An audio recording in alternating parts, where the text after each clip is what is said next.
మహిళా రిజర్వేషన్లు నియోజకవర్గాల పునర్విభజన రాజ్యాంగ సవరణ బిల్లులను లోక్సభలో ప్రవేశపెట్టినప్పుడు విపక్షం ఓటింగ్కు పట్టుబట్టింది. దాంతో స్పీకర్ ఓం బిర్లా డివిజన్కు అనుమతించారు. నిన్న సభకు 104 మంది సభ్యులు హాజరు కాలేదు. సభలో 543 సీట్లు ఉండగా 3 సీట్లకు ఉప ఎన్నికలు జరగాల్సి ఉంది.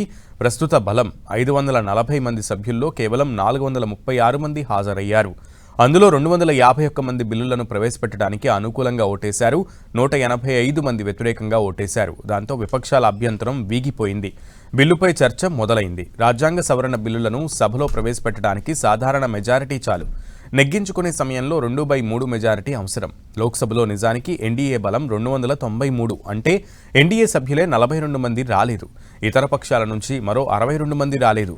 నిజానికి బీజేపీ, కాంగ్రెస్ సహా పలు పార్టీలు 3 రోజులు సభకు హాజరు కావాల్సిందేనని విప్పు జారీ చేశాయి. అసెంబ్లీ ఎన్నికల్లో బిజీగా ఉన్న బెంగాల్, తమిళనాడు ఎంపీలు అన్ని పార్టీల వారు సభకు రాలేదు.